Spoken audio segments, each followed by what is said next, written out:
PHY3208 Magnetism and Magnetic Material Group 1. Our topic is hysteresis loop. Before we start our presentation, let us introduce ourselves first. Hello, my name is Cheong. My metric number is 187463. Hello everyone, my name is Lo Ziwei and my matrix number is 187002. Hi, my name is Cheong and my metric number is 187724. So, now I'm going to start our group presentation by telling you what is hysteresis loop. Hysteresis is the length or delay of a magnetic material, known commonly as magnetic hysteresis, relate to the magnetization properties of a material by which it firstly becomes magnetized and then demagnetized. For example, when a ferromagnetic material is magnetized in one direction, it will not relax back to zero magnetization when the impulse magnetizing field is removed. It must be driven back to zero by a field in the opposite direction. If an alternating magnetic field is applied to the material, its magnetization will trace out a loop called hysteresis loop. The length of retraceability of the magnetization curve is the property called hysteresis, and it is related to the extension of magnetic domain in the material. Once the magnetic domain are reoriented, it takes some energy to turn them back again.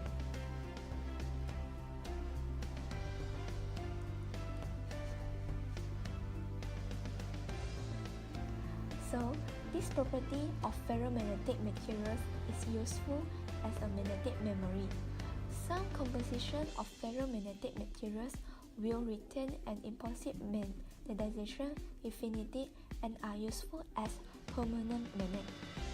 The magnetic memory aspect for iron and corium or such make them useful in audio tape recording and for the magnetic storage of data on computer disks. Okay, just now my friend said about the definition of hysteresis loop, and now I'm going to tell you about the mechanism of the loop. So, what is the mechanism of the loop? Do you guys know? Okay, to understand hysteresis loop, we're supposed to take a magnetic material to use as a coil around which insulated wire is wound. The coil is connected to the supply DC through variable resistor to vary the current I. We know that the current is directly proportional to the value of magnetization force H, as H equal to Ni over L, where N equal to number of turns of coil and L is the effective length of the coil. The magnetic flux density of this coil is B, which is directly proportional to magnetizing force H. Now, let us proceed step by step to make a clear idea about hysteresis loop.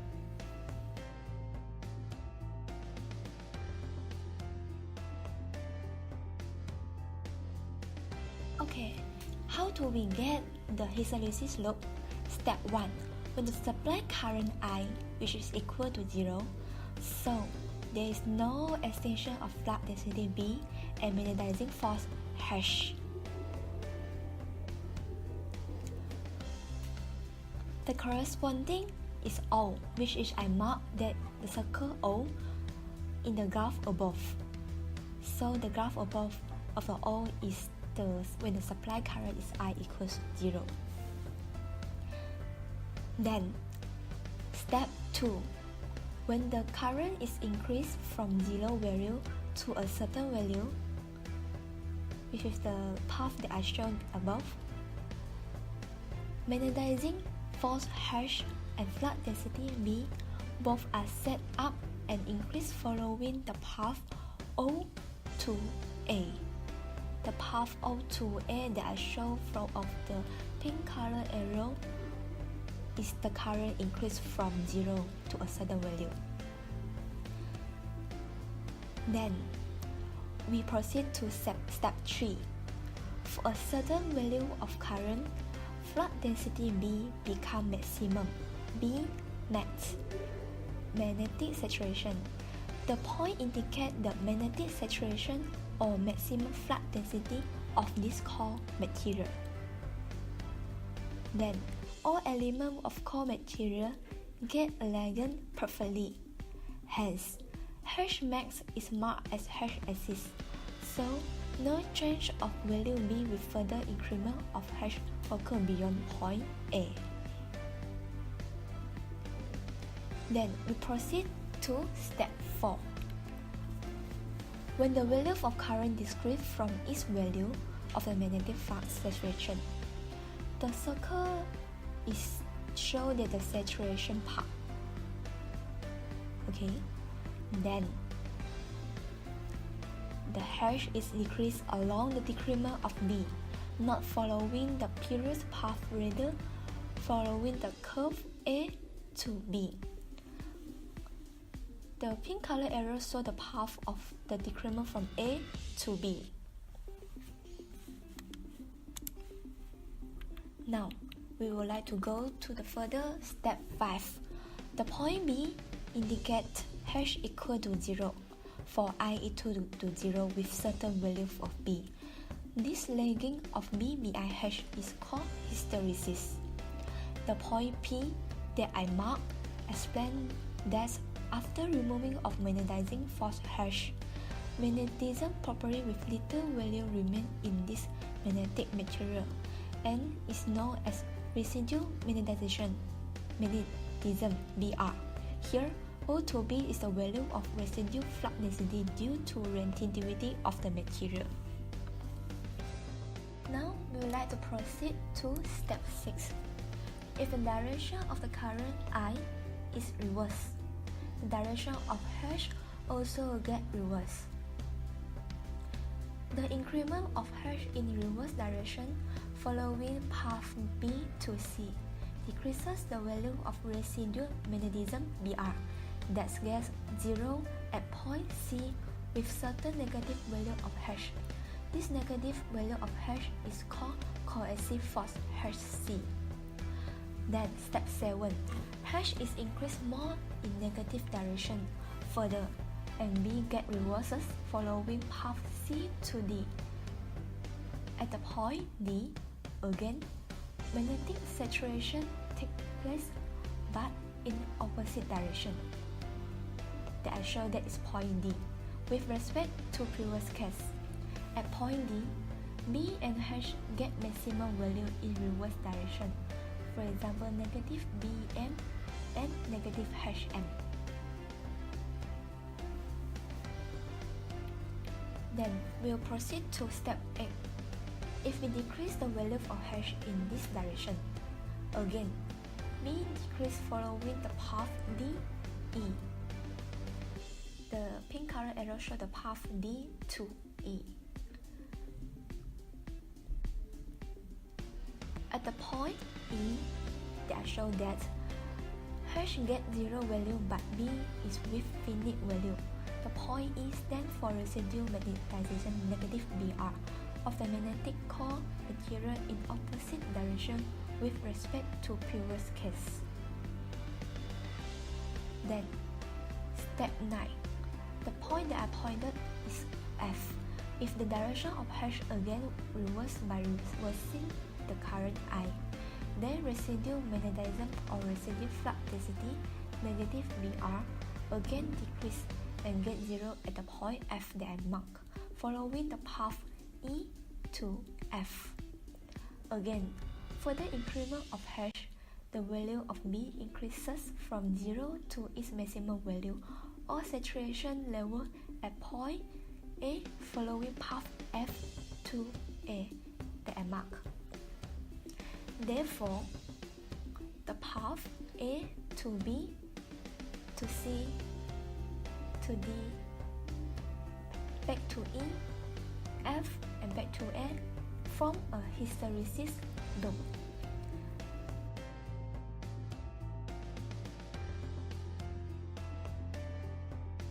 After we know about the mechanism of the loops, we also can get the parameter from the hysteresis loops.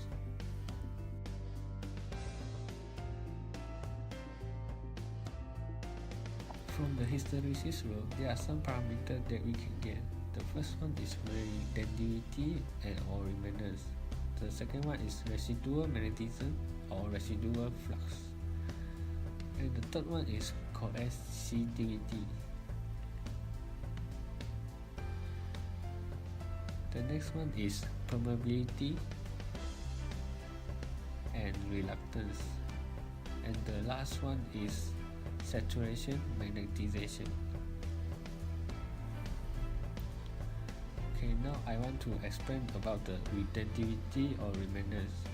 Retentivity or remanence is a measure of the residual flux density corresponding to the saturation induction of a magnetic material. In other words, it is a material's ability to retain a certain amount of residual magnetic field when the magnetizing force is removed after achieving saturation. The value of B is at point B on the hysteresis curve.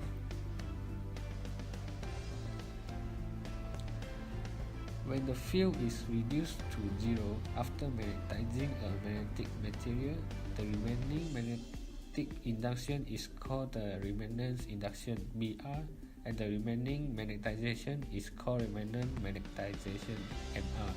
The equation is BR equal to mu naught MR. The remanence is used to describe the value of the remaining induction or magnetization when the field has been removed after the magnetic materials has been magnetized to saturation.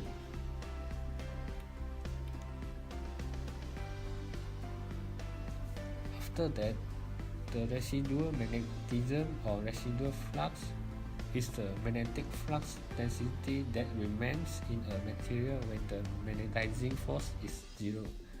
Note that the residual magnetism and retentivity are the same when the material has been magnetized to the saturation point. However, the level of residual magnetism may be lower than the retentivity value when the magnetizing force did not reach the saturation level.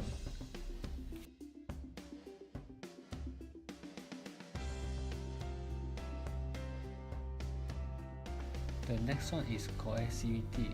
Coercivity is the amount of reverse magnetic field which must be applied to a magnetic material to make the magnetic flux return to zero. The value of coercivity is at point C and F on the hysteresis curve. The magnetic induction can be reduced to zero by applying a reverse magnetic field of strength Hc. This field strength is called the coercivity.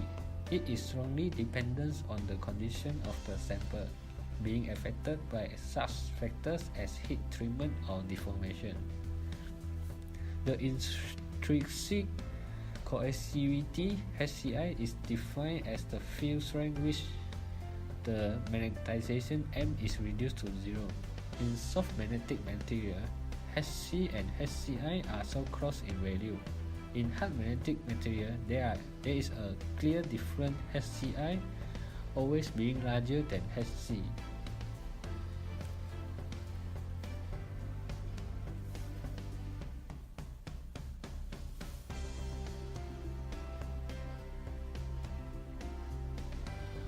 After that, permeability is a property of a material that describes the ease with which a magnetic flux is established in the component.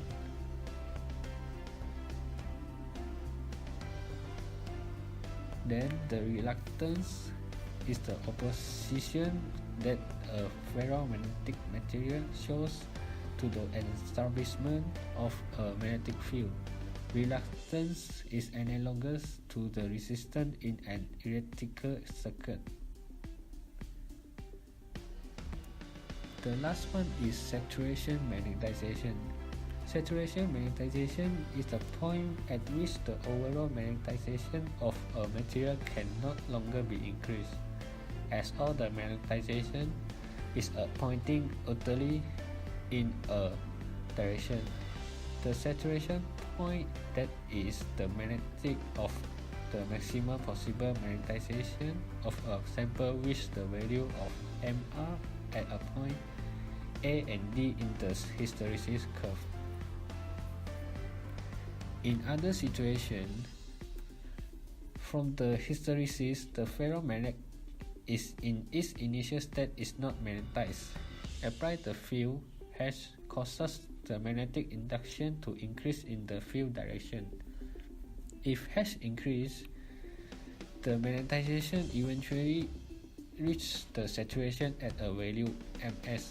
This represents a condition where all the magnetic dipoles within the material are aligned in the direction of the magnetic field H.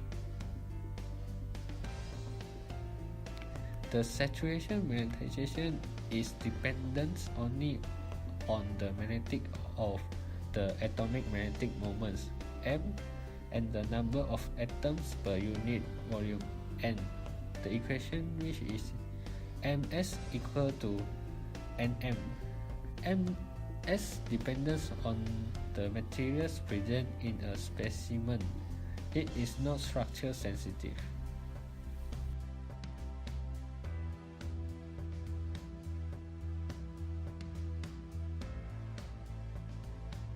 Okay, now I will tell you about the importance of the loop in magnetic properties. Okay, so what is the importance of the hysteresis loop in magnetic properties? Do you guys know? You all can have a guess. You can refer to the hysteresis loop photos. Alright, the main advantages of hysteresis loop are shown below. First, smaller hysteresis loop area symbolizes less hysteresis loss.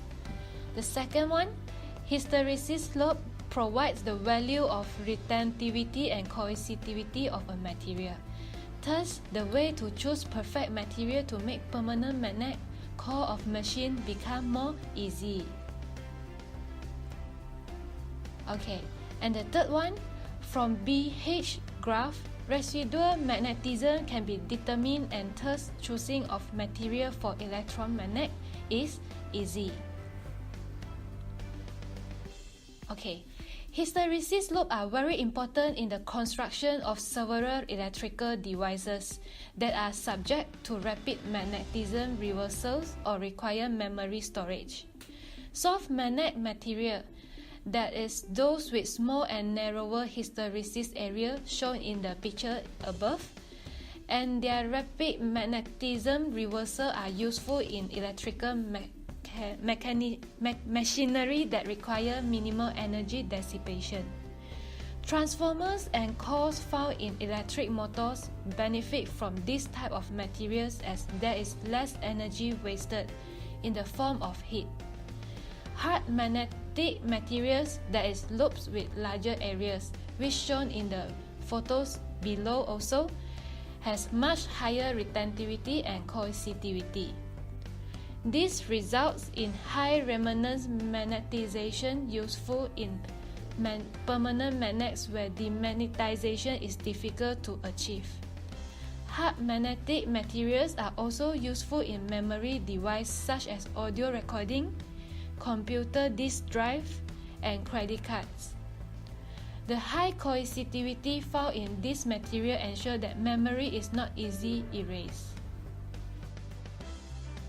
Okay, this is the briefly explanation about the hysteresis loop in magnetism. And I hope this video can help you all to understand more and understand well in this topic. Before we end our presentation, we would like to thanks to our Dr. Raba'a who teach us this subject. That's all from us. Thank you for watching. Bye.